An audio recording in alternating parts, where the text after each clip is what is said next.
Start. उपाध्यक्ष महोदय, कोयला खान के राष्ट्रीयकरण को 25 वर्ष बीतने के बाद उत्पादकता में कमी हो रही है और कोयले का उत्पादन खर्च बढ़ रहा है। अतः तत्काल प्रभाव से भविष्य की प्रगति को ध्यान में रखते हुए सभी कोयला खदानों में अल्पकालिक योजना का संचालन किया जाना चाहिए। कोयला उद्योग के भविष्य के लिए बहुत ही आवश्यक है। अतः मैं आपके माध्यम से सरकार से आग्रह करना चाहता हूं कि इस विषय पर कोयला मंत्रालय से भी विचार विमर्श किया जाए और कोल कंपनियों को घाटे से बचाने और उत्पादन क्षमता में वृद्धि करने हेतु आवश्यक कदम उठाया जाए। जहां तक राष्ट्रीय असंगठित क्षेत्र उद्यम आयोग की स्थापना की गई है, उसमें आपने असंगठित मजदूरों के लिए बहुत सारे काम किए हैं।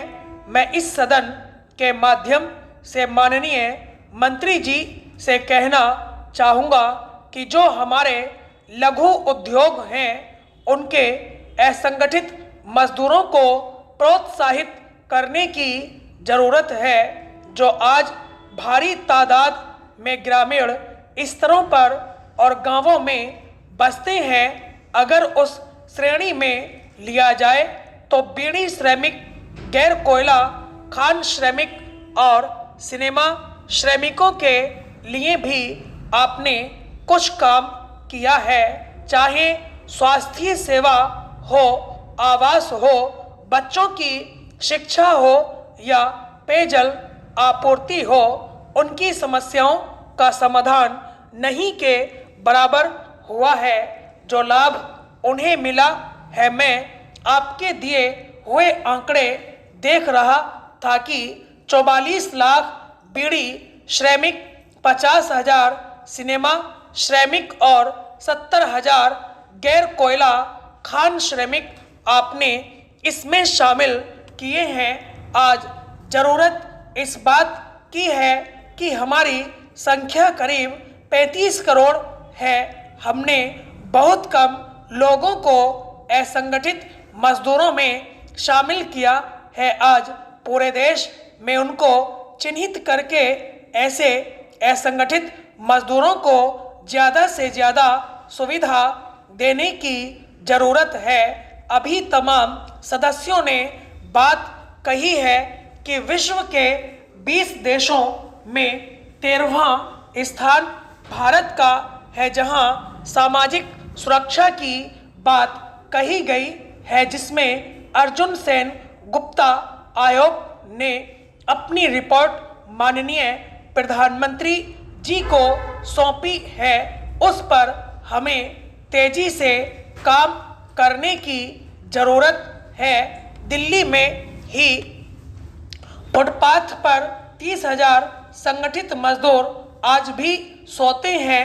यह ऐसी समस्या है जिससे समस्त भारतीय उद्योग, उसमें काम करने वाले लाखों मजदूर और साथ साथ देश की अर्थव्यवस्था पर इसका बहुत ही प्रतिकूल असर पड़ रहा है।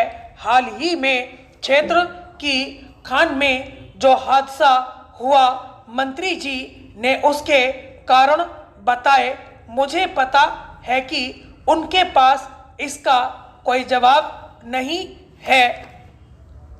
महोदय, कोयला उद्योग में इस तरह की दुर्घटना कोई नई बात नहीं है।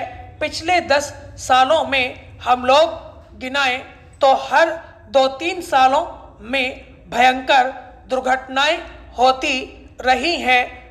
अभी कुछ दिन पहले हमारे उधर धमाका हुआ, शहर में मकान गिरने लगे। जब डर के मारे लोगों ने चिल्लपों मचाई, जिसमें हम लोग भी थे तो वह बंद कर दिया गया और उसके बाद दिखाया गया कि वहाँ तो काम ही नहीं कर रहे थे, जिसमें 15 कोयला मजदूरों की जान चली गई। हम देख रहे हैं कि हर 2-3 सालों में ये दुर्घटनाएं लगातार हो रही हैं। आखिर इसका कारण क्या है?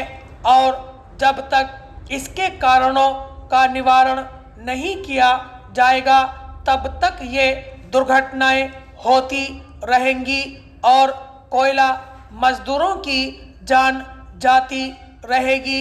मजदूरों का कोई ख्याल नहीं है। उनकी जो यूनियनें बनी हुई हैं वे भी कोई ठोस कदम नहीं उठा रही हैं। इतना ही नहीं, आज़ादी के 60 सालों में हम महिलाओं के विकास की बात करते रहे।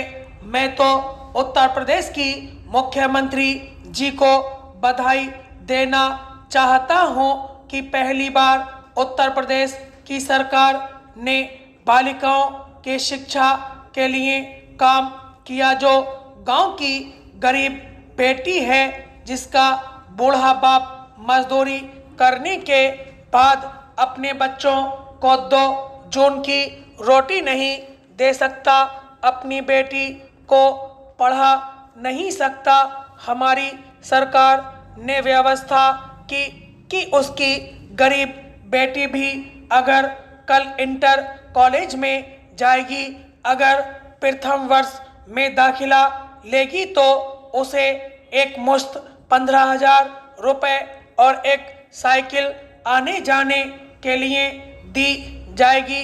वह गरीब जिसका बाप मजदूरी करने के बाद अपनी बेटी के हाथ पीले नहीं कर सकता था, उसकी शादी नहीं कर सकता था, हमारी नेता ने उसकी शादी की पूरी व्यवस्था की। उत्तर प्रदेश की सरकार ने ऐसे तमाम जो पिछड़े समाज के लोग थे, जो गरीब हैं, जिनके पास कोई खेल नहीं, बिजनेस नहीं, नौकरी नहीं, उनके लिए भी उन्होंने काम किया। गरीबी के नाते जो लोग बड़े बड़े महानगरों में, कोलकाता में, मुंबई में मजदूरी करते हैं और किसी तरह से परिवार का पेट पालते हैं, उनका बेटा नहीं पढ़ सकता है इंटर कॉलेज, डिग्री कॉलेज में पढ़ने के लिए पहली बार उत्तर प्रदेश की सरकार ने उसकी जो दाखिला फीस थी उसकी प्रतिपूर्ति के नाम से उनको दी जा रही है। इतना ही नहीं, उत्तर प्रदेश के मजदूर हैं, गरीब हैं, जहां लोगों को नौकरी नहीं मिल पाती, लोग काम के लिए बाहर चले जाते हैं। स्टॉप।